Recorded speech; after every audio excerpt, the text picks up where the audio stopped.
আমার একটি কথা লিখে রাখুন, আরেকটি বিপ্লব বাংলাদেশে সংগঠিত হবে। হতে পারে 1 বছর পর, 2 বছর পর, 3 বছর পর। জনাব তারেক রহমান, আমরা আমাদের দাবি নিজেরাই আদায় করব, নিজ হাতে সংবিধানকে সংশোধন করে আমাদের দাবি আমরা আদায় করে নিব। কাদিয়ানীদেরকে রাষ্ট্রীয়ভাবে অমুসলিম ঘোষণার দাবি আদায় করে নিব।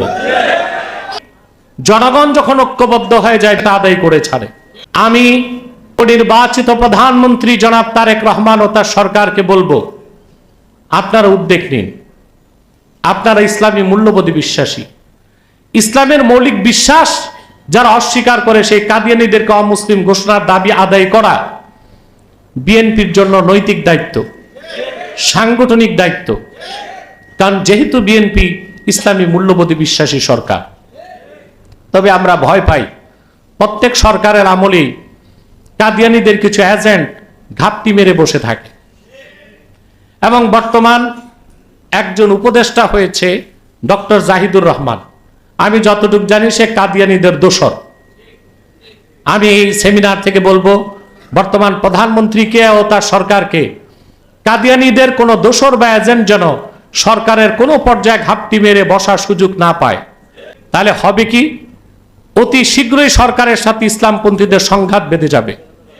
আর ইসলামপন্থীদের সাথে সরকারের সংঘাত যদি প্রকট আকার ধারণ করে, তাহলে কোন সরকারের পক্ষেই রাষ্ট্র ক্ষমতায় টিকে থাকা সম্ভব হবে না। যারাই বাংলাদেশের রাষ্ট্র ক্ষমতায় আসে তাদের দায়িত্ব শুধু অমুসলিম সংখ্যালঘুদের ধর্মীয় অধিকার রক্ষা করা। আর যে মুসলমানের ভোটে ক্ষমতায় যায়, সে মুসলমানের অনুভূতিতে আঘাত লাগে, সেটা দেখার দায়িত্ব কি কোনো সরকারের নাই?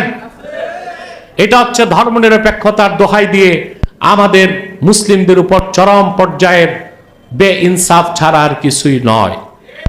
যে দেশের স্বাধীনতা মুসলমানের কারণে, মুসলিম সংখ্যাগরিষ্ঠতার কারণে যে দেশ স্বাধীন রাষ্ট্র হিসেবে বিশ্ব মানচিত্রে অস্তিত্ব লাভ করেছে, সে দেশে মুসলমানদের মৌলিক দাবি যদি আদায় করা না হয়, সে বাংলাদেশ কোনোদিন প্রকৃত স্বাধীন রাষ্ট্র হতে পারে না। আর বাংলাদেশে যতই সংস্কার হোক, সরকার বদল হোক, বাংলাদেশ তার কাঙ্ক্ষিত সফলতা ও সমৃদ্ধিতে পৌঁছতে পারে না। এই দাবি আদায়ের জন্য আমার স্নেহের মাওলানা মুফতি মঞ্জুর হোসেন বলেছে, সরওয়ার্দী উদ্যানে 2-1টা সমাবেশ করলেই হবে না, বরং আমাদের মৌলিক দাবিগুলো আদায়ে আমাদেরকে আরেকটি বিপ্লবের ডাক দিতে হবে। এবং কাদিয়ানী সম্প্রদায় মানুষকে ধোঁকা দিচ্ছে। বাংলাদেশের সংবিধানে উল্লেখ আছে সংখ্যালঘুদের ধর্মীয় অধিকার রক্ষা করা হবে। তো সংখ্যালঘুকে তো আগে সংখ্যালঘু ঘোষণা দিতে হবে। হিন্দু, বৌদ্ধ, খ্রিস্টান তারা সংখ্যালঘু, তারা তাদের ধর্ম পালন করবে, আমাদের পক্ষ থেকে বাধা নাই। কিন্তু কাদিয়ানী সম্প্রদায় ইহুদি খ্রিস্টানের চেয়ে নিকৃষ্ট কাফের। কিন্তু তারা নিজেদেরকে মুসলিম দাবি করার কারণে আমাদের অধিকারকে, আমাদের অনুভূতিতে আঘাত দিচ্ছে। তাহলে যারাই বাংলাদেশের রাষ্ট্র ক্ষমতায় আসে তাদের দায়িত্ব শুধু অমুসলিম সংখ্যালঘুদের ধর্মীয় অধিকার রক্ষা করা।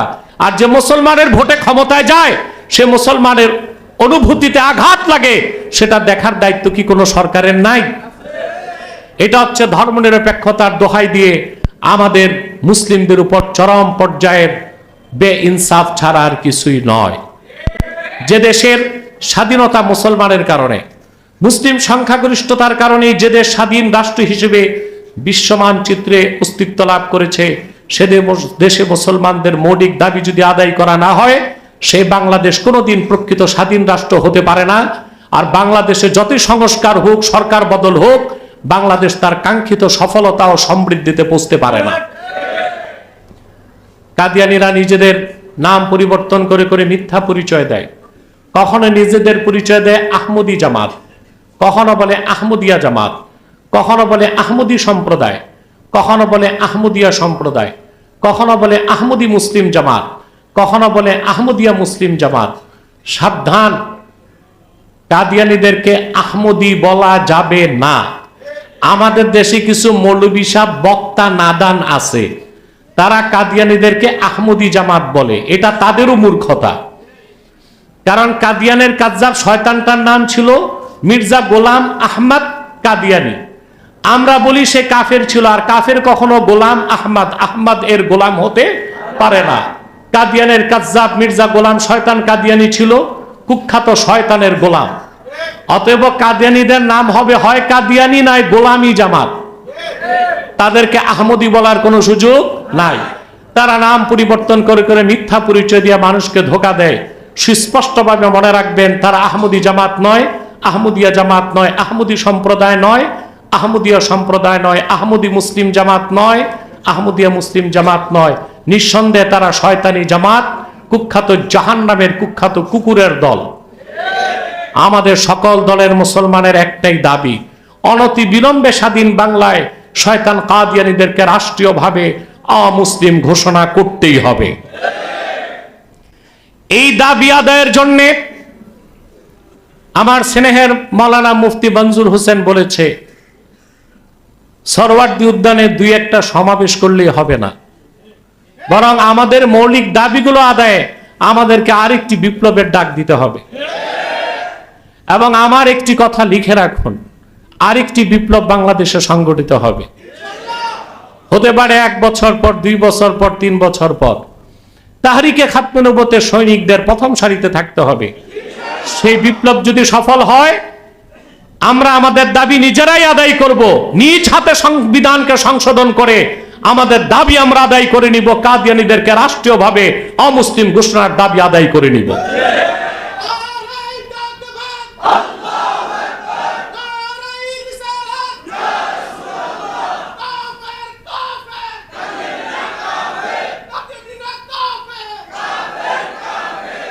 প্রিয় সুধী, ইসলামের দৃষ্টিতে তো নিঃসন্দেহে কাদিয়ানীরা কাফের। প্রচলিত গণতন্ত্র সংবিধান, প্রচলিত ধর্মনিরপেক্ষতার দৃষ্টিকোণ থেকেও যেই রাষ্ট্র ক্ষমতায় যাবে তার উপর নৈতিক দায়িত্ব হচ্ছে কাদিয়ানীদেরকে অমুসলিম ঘোষণার দাবি রাষ্ট্রীয়ভাবে আদায় করা। কিন্তু আমরা কোনো গভর্নমেন্টকে শোনাতে পারি না। বর্তমান গভর্নমেন্ট যারা ক্ষমতায় এসেছেন, জনাব তারেক রহমান সহ অধিকাংশ পার্লামেন্ট মেম্বার, মন্ত্রী সকলে এটা বিশ্বাস করে কাদিয়ানীরা কাফের, অমুসলিম। তো দাবি আদায় করতে বাধা কোথায়? এই প্রশ্ন করলে বলে বিদেশিদের চাপ আছে। আদতেই জনগণ যখন ঐক্যবদ্ধ হয়ে যায়, বিদেশের কোনো চাপ থাকে না। জনগণ যেটা চায় সেটা আদায় করে ছাড়ে। আমি নবনির্বাচিত প্রধানমন্ত্রী জনাব তারেক রহমান ও তার সরকারকে বলবো, আপনারা উদ্যোগ নিন। আপনারা ইসলামী মূল্যবোধে বিশ্বাসী। ইসলামের মৌলিক বিশ্বাস যারা অস্বীকার করে, সেই কাদিয়ানীদেরকে অমুসলিম ঘোষণার দাবি আদায় করা বিএনপির জন্য নৈতিক দায়িত্ব, সাংগঠনিক দায়িত্ব। কারণ যেহেতু বিএনপি ইসলামী মূল্যবোধে বিশ্বাসী সরকার। তবে আমরা ভয় পাই, প্রত্যেক সরকারের আমলেই কাদিয়ানীদের কিছু এজেন্ট ঘাপটি মেরে বসে থাকে। এবং বর্তমান একজন উপদেষ্টা হয়েছে ডক্টর জাহিদুর রহমান। আমি যতটুকু জানি সে কাদিয়ানীদের দোসর। আমি এই সেমিনার থেকে বলবো, বর্তমান প্রধানমন্ত্রীকে ও তার সরকারকে কাদিয়ানীদের কোনো দোসর বা এজেন্ট যেন সরকারের কোনো পর্যায়ে ঘাপটি মেরে বসার সুযোগ না পায়। তাহলে হবে কি, অতি শীঘ্রই সরকারের সাথে ইসলামপন্থীদের সংঘাত বেঁধে যাবে।